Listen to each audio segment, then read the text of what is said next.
teknisnya lain. Soal Mahkamah Konstitusi itu ada masalah etis. Karena ada relasi kekuasaan di situ. Perilaku Gibran itu bukan soal etis, soal etiket. Itu bedanya tuh. Bisa bedain dulu nggak? Ngerti? Maman. Nggak ada masalah, Tunggu, Mas. saya tanya dulu. You bisa bedain nggak antara etiket dan etika itu? Saya Tunggu, tidak. saya tanya dulu. You Nggak, bisa bedain nggak? Saya pikir kalau you nggak bisa dalam- bedain, nggak ada gunanya saya bicara Ya, itu. Atau saya Anda pikir bicara nggak ada gunanya. nggak ada masalah.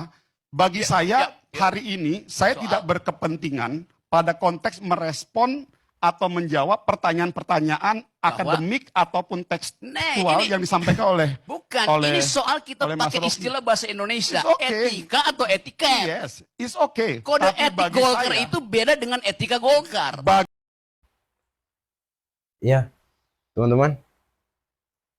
Kira-kira begitulah tadi bagaimana antara akademisi dan politisi berdebat.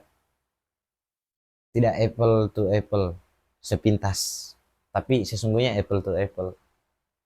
Antara apple bagus dan apple yang busuk. Ya teman-teman, jadi kembali lagi bersama saya Razak Ismi di kesempatan yang berbahagia ini. Pada kesempatan yang berbahagia ini pula saya mau reaction video yang barusan kita nonton sama-sama tadi. Bagaimana jubir tim pemenangan dan oposisi berdebat. Satu hal komedi ya. Satu hal yang humor saya rasa. Karena teman-teman di sini tidak bisa menemukan output atau esensi yang dibicarakan oleh tim pemenangannya atau jubir tim pemenangannya Prabowo Gibran ini. Dia menganggap bahwasanya Gibran adalah representasi dari anak muda dengan etikanya yang good mungkin. Dan si Maman ini tidak bisa membedakan antara etiket yang dimaksud dan etis yang dimaksud oleh si Rocky Gerung ini.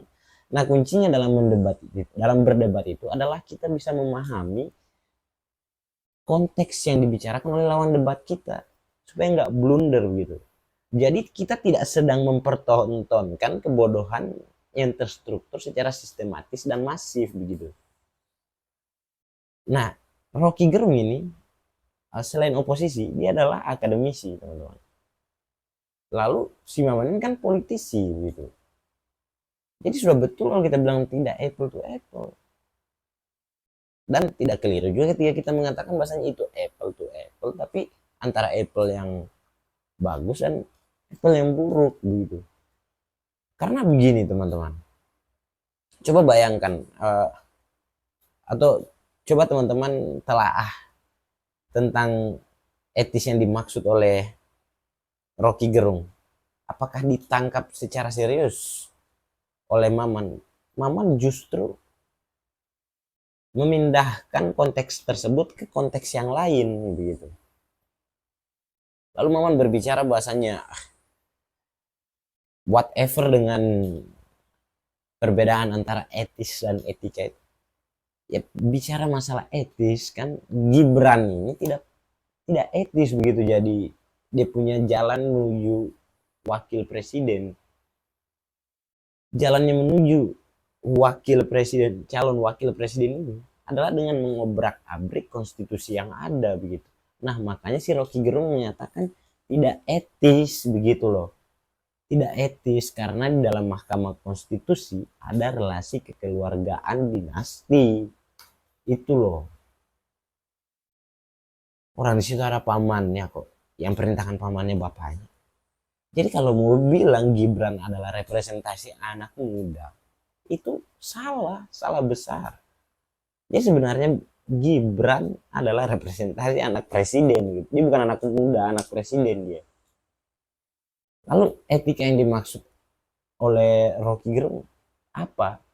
Etika yang dimaksud itu adalah bagaimana kemampuan si Gibran ini sebagai calon wakil presiden dalam berada di ruang-ruang publik lalu bisa menunjukkan sikap yang sepatutnya anak-anak milenial punya loh, atau sepatutnya sebagai manusia lah begitu.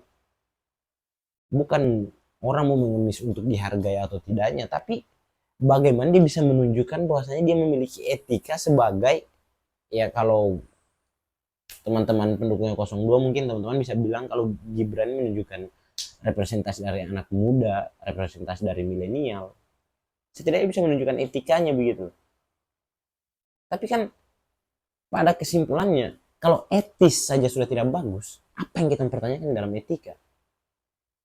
Saya tidak mendiskreditkan Gibran sebagai orang yang atau pelaku dari hancurnya konstitusi, tapi saya justru ingin membuka pikiran teman-teman untuk membedakan bagaimana etisnya konstitusi berjalan dan bagaimana etika seorang calon wakil presiden seharusnya bisa ditunjukkan di ruang publik, bukan etika yang harus mencari-cari seperti ini gitu loh.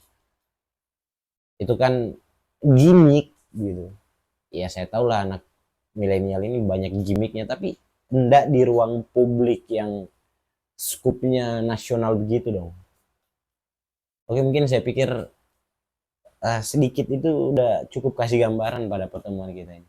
Nanti kita akan bahas lebih banyak lagi terkait Pilpres 2024 sebelum 14 Februari dan sebelum chaos Indonesia. Terima kasih teman-teman. Tetap mendengar dengan telinga toleransi, melihat dengan mata berbelas kasih, dan berbicara dengan bahasa cinta. Salam cinta bertabur kasih dan sayang, sebab apabila cinta sudah dibuang, jangan harap keadilan akan datang. Teman-teman sekalian, Assalamualaikum.